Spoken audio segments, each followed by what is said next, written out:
I went over to see June, and I said, June, you all right? She said, I'm not feeling good. She says, Wanda, she said, I got this awful headache. So she wanted to get some aspirin. There are times in our lives when an event is so great that it's seared into our memory. My name is Wanda Brooks. I'm in Rochester, New York. For Wanda, that event occurred in late May 1967, when her close friend June Maloney fell ill after attending her son's 5th birthday party.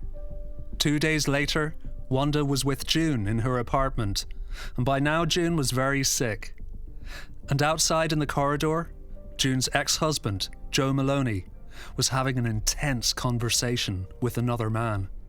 I asked Joe, I said, who was that man? And he said he was the doctor. He called the doctor for her. Wanda told June that Joe was outside talking to a doctor. June looked frightened and asked Wanda not to leave her alone with Joe. She says, Wanda, don't leave yet. And I tried to stay, but he stood in the doorway. Who did? Joe did, watching us. So she quietly just wouldn't talk anymore. He didn't want me there. He did not want me there. Did he almost shoo you out? Mm-hmm, he did. She said, no, I want her to stay here. And then finally I just left. I thought, oh man, I shouldn't leave her there by herself. I wish I had the insight to know that somebody could be that mean. I'm Pavel Barter. From RTÉ Documentary On One, this is Runaway Joe. Episode 3, Manhunt. As we move through this episode, you're going to hear about poisoning, murder, violence, suicide, and control. So if you're affected by any of these themes, please reach out to rte.ie/helplines, where you'll find contacts for a variety of support networks around abuse and domestic violence. At the end of episode 2, June felt something had happened to her at her son's 5th birthday party. That her drink, a Manhattan cocktail, had been spiked.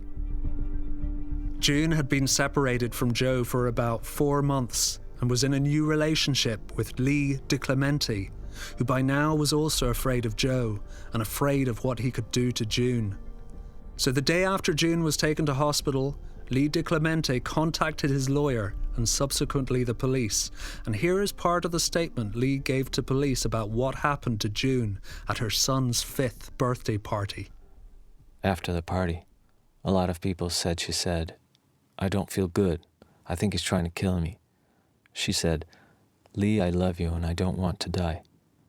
I said, has he said anything to make you think he put anything in the drinks? She said, no, but he's acting awfully funny, and she was worried. I asked if she wanted me to come over and pick her up, and she said, no, better not, he'll kill you. She was referring to an incident that happened about 2 weeks prior where her husband was beating her up, and I called the police and they never even showed up. I talked to her again that evening about 7. She felt worse. She said she had company. I assumed it was Joe. She couldn't keep anything down. Over the next few days, Joe stayed with June in her apartment, controlling the situation. June must have been absolutely terrified. 2 days after the party, June was taken into hospital by Joe. And by the time her friend Wanda visited June in hospital, she had fallen into a coma. Everyone wondered how all this had happened. Everyone except Joe Maloney, who insisted to Wanda that this was June's own doing. Well, he told me that they all thought that June tried to commit suicide. And I didn't say anything. I don't recall saying anything back to him because I knew that wasn't true. That was not true. She would not commit suicide. You don't commit suicide if you're planning your life to do things. Joey would have started school in September. Do you think she really wanted to put that on Joey? No, not at all. This woman would not commit suicide. I bet all my life on it. So you went to the hospital with Joe, Mm-hmm. and What was June like when you saw her there? She just lay there. She was motionless. Just motionless. Like she was sleeping. Only her color was pasty looking. When I went in to see her, we were there, Joe and I were there together, but I remember him saying to the nurse, "What will happen if I pull this plug?"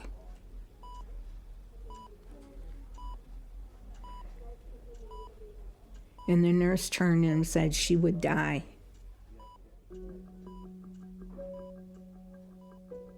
And we left the hospital and he brought me home. What was Joe's demeanor like? Was he nervous? Was he... No, he wasn't nervous. I wouldn't call him nervous at all. He tried to tell me that she committed suicide. And Lee was the cause of it. Lee DiClemente's lawyer contacted the hospital to check that what Lee was telling him about June was accurate. On Tuesday afternoon, May 30th, at approximately 6:15 p.m., Mr. DiClemente called me at my home. He told me he spoke with the deceased before Saturday evening, May 27th, and Monday morning, May 29th, and she was sure her husband had put something in her drink on Saturday at the party. I called Strong Memorial Hospital to check and discovered Mrs. Maloney was indeed a patient there and that her condition was critical. I took DiClemente to the Detective Bureau, and the investigation was initiated by that office with the cooperation of Mr. DiClemente and myself. Doctors at the hospital were uncooperative, however, because, according to detectives, Joe had convinced them that June had attempted suicide. Tragically, a week later, on June the 5th, 1967, June Fisk died in Rochester's Strong Hospital. Even now, more than 50 years on, Wanda is still traumatized by the circumstances of June's death. When she died, when they told me she died, I just lost it. I was a basket case. I couldn't eat, I couldn't sleep. I thought, oh my God, what could I have done to help her? And, But the police said that there was nothing that I could have done to help her. It was too late. And you were a young girl at the time. Yeah. How old were you? 19 years old. And how old was June? June was 27. She was a remarkable young woman. So full of life. The police investigation immediately leapt up a gear. And on the day June died, Wanda, who was caring for June's 2 children, received a call from the Monroe County Sheriff in Rochester. And he says, Wanda, I want you to know that everything will be fine. I want you to come downtown to the sheriff's office. And I was questioned by the police. Well, they got me out of the apartment to go in and get Joe. Joe, you see, was in June's apartment, across the hall from Wanda. The cops wanted Wanda and the children gone for their own safety before they made a move. At 6 p.m. on June the 5th, 1967, a detective crawled in through the window of June's locked apartment with his gun drawn. Joe Maloney knew what was coming. He was in a broom closet, hiding. They went in, arrested him. Detective Mahoney, one of the arresting officers, voiced here by an actor, described the scene. He must have seen us pull up when we got there. As we ascended the steps, I heard the click of a door, and there was no reply when I knocked on the door, but I'd already sent men to cover the other doors. Luckily, there was a window unlocked. I climbed through the window and drew my gun and told him to freeze. June's boyfriend Lee DiClemente played a critical role in bringing Joe's alleged involvement in her death to the notice of local police, as Lee's lawyer later detailed. If it had not been for the phone call I received from Mr. DiClemente the day after Mrs. Maloney went into the hospital, neither the DA's office nor the police department would have had any knowledge of this incident. Consequently, Mrs. Maloney's death may have gone unquestioned. Word of June's death soon spread to her friends and work colleagues. I was in my apartment. I was living there because This is Marcia Curry and Kay Walter. in a diner near Rochester. We first met them in our last episode. Kay had been in high school with June, and Marcia, she'd worked as a nurse alongside June. And you got a call? I got a call from my mother. I can remember exactly where I was standing, looking out a window. It was during the morning because I hadn't gone to work yet. And she told me that June had been killed by her husband. And of course I knew who her husband was, so I was very shocked. Somebody called me. I just remember saying, "What?" And I just did not believe that actually happened. I don't know. It was just shocking, you know. At that time, things did not like that. It didn't happen to people from this quiet little sleepy, you know, bedroom town. Did you go to the funeral? Yes, I just remember being kind of like a long room, and I remember talking to someone, so it must have been Dale. Dale. That's June's brother. But I mean, what can you say? Or sorry, you know, we didn't discuss Joe at all. And it was a group of people from the class of '59 that went.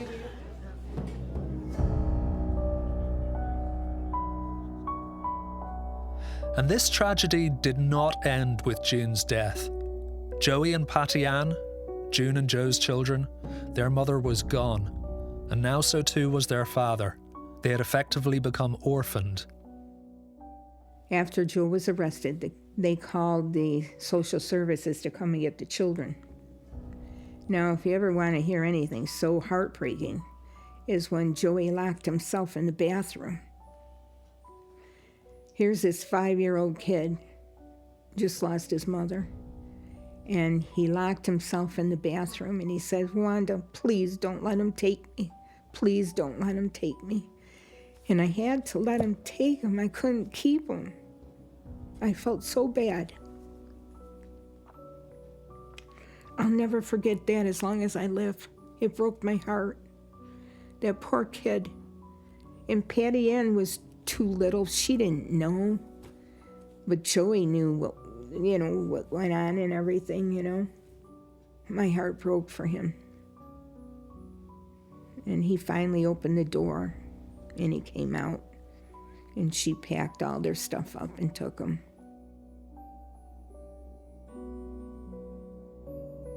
In the US, the first step in a prosecution is to arraign someone. That's to bring them to court to inform them of the criminal charges against them.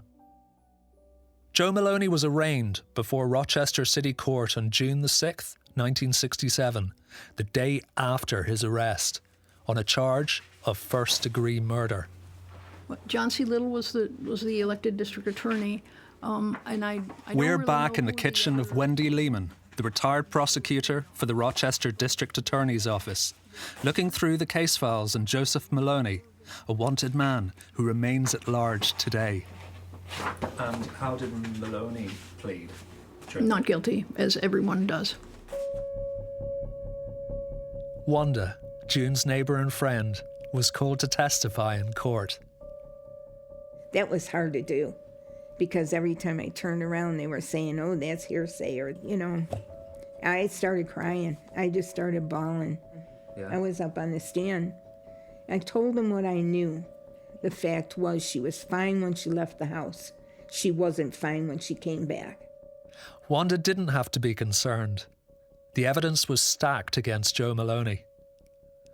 An autopsy determined June had ingested a lethal dose of the same type of chemical Joe had taken from the home laboratory of his close friend, Neil Dunkelberg. And an autopsy was done, presumably after her death? Mm-hmm, yes. And what did they ascertain from the autopsy? That it was methyl alcohol. Methyl alcohol, also known as wood alcohol, is colourless and highly toxic. And when mixed in something like a Manhattan cocktail with whiskey, sweet vermouth and bitters, there's no way June could have been aware she was drinking something that could kill her. Maloney had been to his friend, the chemist, and asked him about how he could poison a dog and there wouldn't be any trace left. And his friend had said methyl alcohol. And then at a later date, Maloney went back to the house and persuaded his friend's sister to let him into the basement to get it. And he took a sizable quantity of the methyl alcohol, and I think at a later date he told her that he'd dropped it and broken it, so he didn't have anything to give them back. Exhibit A. The police found a jar containing residue of methyl alcohol in the basement of Maloney's home. Not only that, but they had damning on-the-record testimony from Gail, Neil Dunkelberg's sister, read here by a voice actor. He said the stuff was in the cellar, but my brother Neil didn't want him to go down there. So I poured it into a small mayonnaise jar and gave it to Joe. He later told me he had dropped the jar and that it had broke. But when I asked if he wanted more, he told me no, he had gotten it for himself somewhere else. At his arraignment hearing before a jury, everyone, except Joe Maloney and his lawyers, agreed that Joe should go on trial for first-degree murder. And so he was indicted. They indicted Joe for murder. Yeah. Rochester Democrat and Chronicle, June 16, 1967. Husband indicted as poison slayer. Joseph Maloney, 31, accused of fatally poisoning his estranged wife by putting methyl alcohol in a cocktail she drank, was indicted by a county grand jury yesterday on a first-degree murder charge. This is the first murder by poison case in this county in about 35 years. The legal road had yet to run out for Joe Maloney. An indictment in the US is just a formal charge. It comes before a trial. What would be the normal process following an indictment? He would be kept in jail, in Monroe County Jail, pending further legal proceedings. But that isn't what happened. The court transcripts reveal that somehow Joe managed to persuade his lawyers, who in turn persuaded the court, to send Joe to a hospital for psychiatric evaluation before his trial date. I had a conversation with my client, Mr. Maloney. As his attorney, I respectfully request, subject to the district attorney and the court's approval, that prior to the matter being tried, Your Honor, that he be sent to the hospital for a mental examination so that I may be assured that I can proceed with the defense.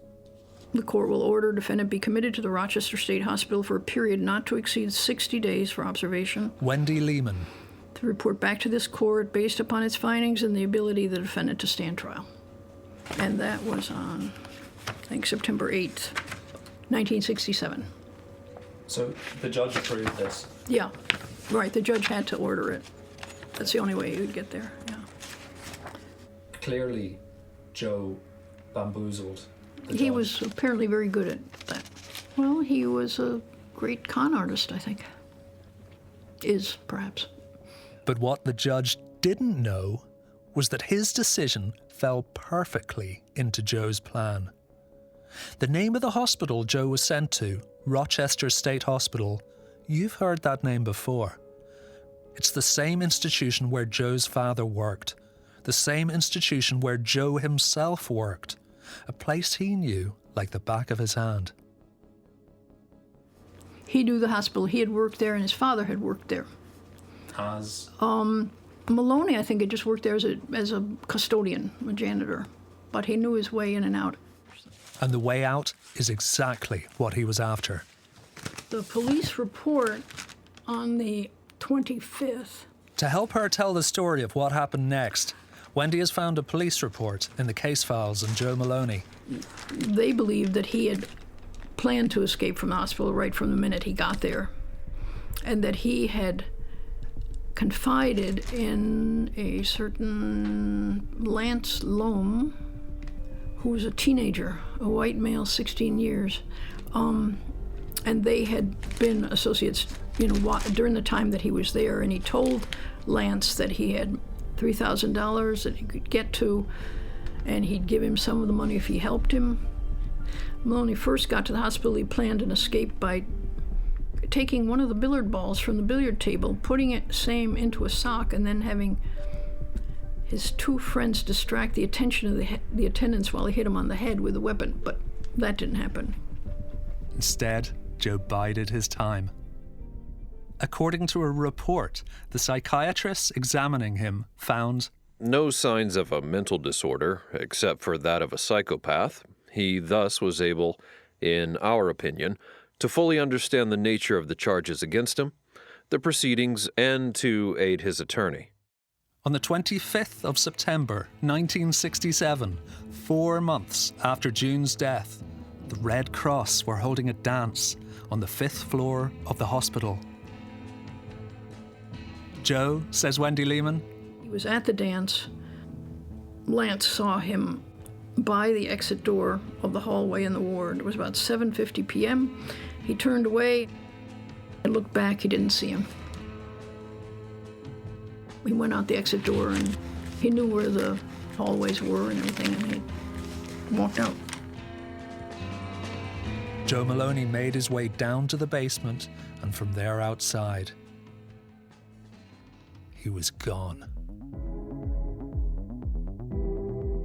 Rochester Democrat and Chronicle, September 26, 1967. Police in Monroe and surrounding counties put out an extensive dragnet last night to recapture an escaped murder suspect who fled Rochester State Hospital about 8 p.m. They're looking for Joseph Maloney, 31, accused in the poisoning murder of his 26-year-old estranged wife, June. He was described as extremely dangerous. The assistant director of the hospital said Maloney apparently fashioned a key from part of an electric razor, which he then used to unlock a door on the 5th floor of the hospital. Police began an extensive manhunt around cities in upstate New York. They stopped cars and staked out airports in the region. There was some indication, says Wendy Lehman, that Joe Maloney was a qualified pilot. This is a copy of Joseph Michael Maloney's pilot's license. Dated 1956 was issued for single-engine private pilot. Specific locations in Rochester were put under surveillance. This was a manhunt. A man in green pajamas has been spotted along East Henrietta Road. Tips flooded in and were reported in local newspapers. Sergeant John Naka of the state police said he received a telephone call from a man who reported he had seen Maloney driving south on Route 15A. As the hours and days passed, the search spread out further. A colleague of June's was living in Buffalo, around 70 miles west of Rochester at the time. She's voiced here by an actor. My husband, he knew the story about June and Joe, and he came home one evening and he said, "Do you have a picture of Joe? I remember you showing me a picture of him. He had red hair and freckles, right?" And he says, "I think I just saw him in a diner when I stopped to get coffee." I said, "In Buffalo? Downtown Buffalo?" I said, "Well, are you sure? Should we report it to somebody?" And he said, "Well, the guy that was sitting next to me had black hair, but he had his sleeves rolled up and he had red hair on his arms, very light red hair. So anyways, we did report it." These tips came to nothing. But a few days after Maloney escaped from the hospital, his lawyer, William Power, received a call. Rochester Democrat and Chronicle. Maloney called 2 days after his escape and talked to his former attorney for about 25 minutes. He said in his 4 a.m. call that he was good and that he had some business matters that he had to take care of. No one, it seemed, knew of Joe's whereabouts during this time. Then, a week later, Maloney called Power again and announced that he was ready to turn himself in. He arranged to meet him at a hotel in Buffalo. It was time to give himself up. His lawyer said that he and an associate waited in the hotel for about an hour for Joe. We went outside and saw 2 police cars, one on each end of the block. And we went back to the hotel and stewed. We told the police to let us pick him up. The police had been told to leave us alone, that we would get him and turn him in Buffalo.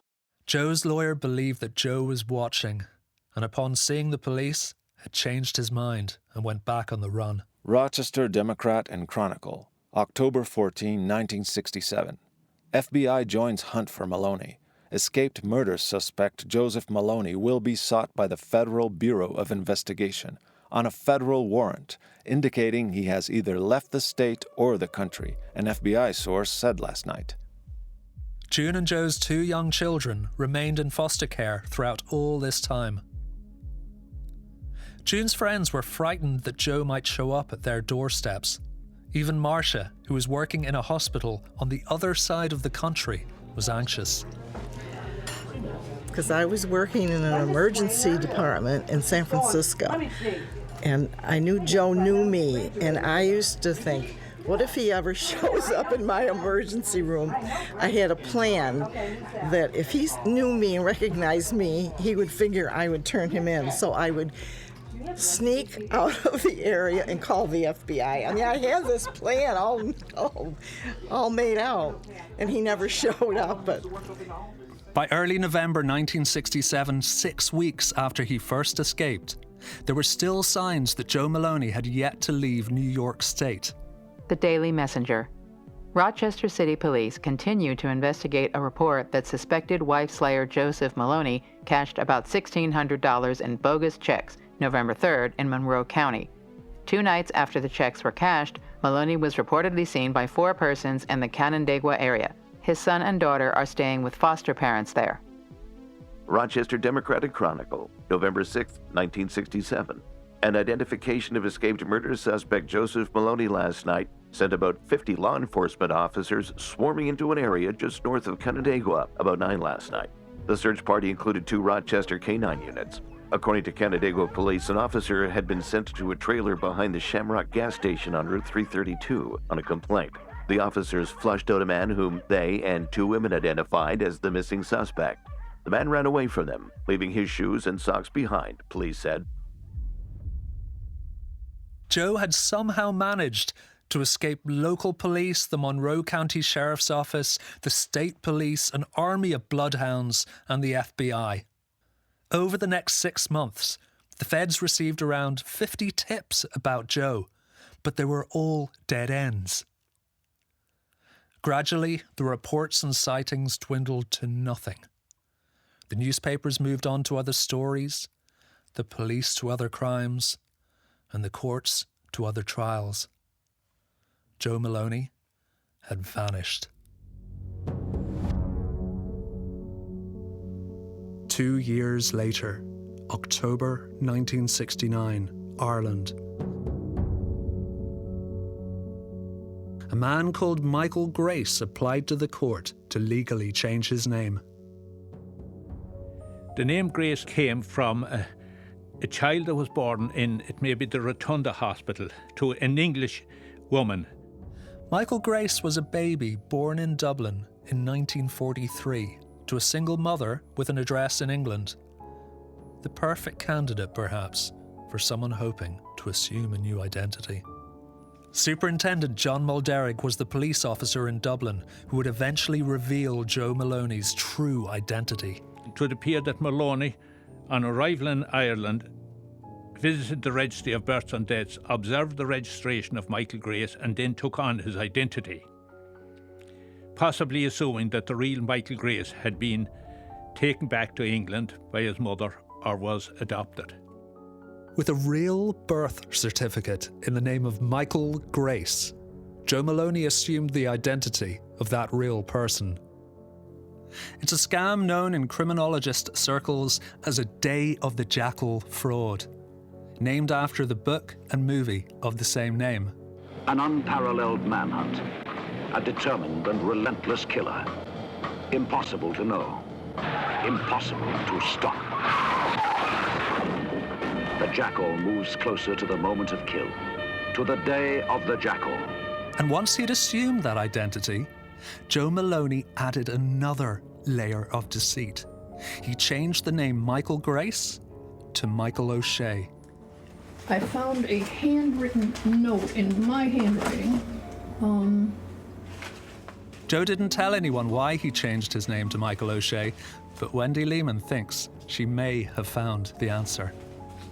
But it's a note that says that Maloney's father, James, I think, had worked at the hospital under a man named Michael O'Shea. That would be where he got the name.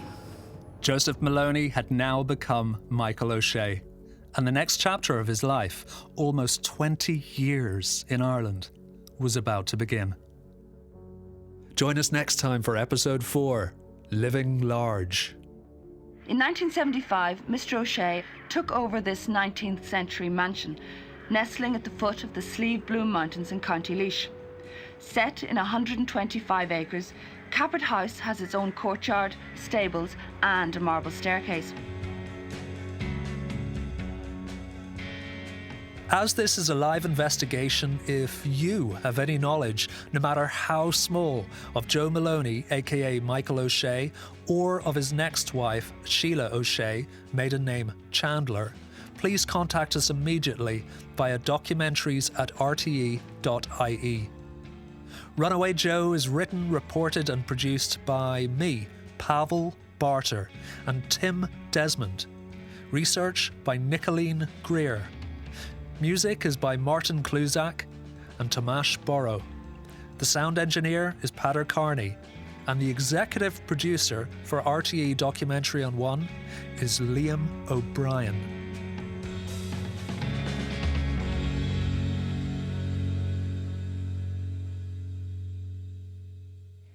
If you've been affected by any of the themes in this episode, please reach out to rte.ie/helplines, where you'll find contacts for a variety of support networks around abuse and domestic violence.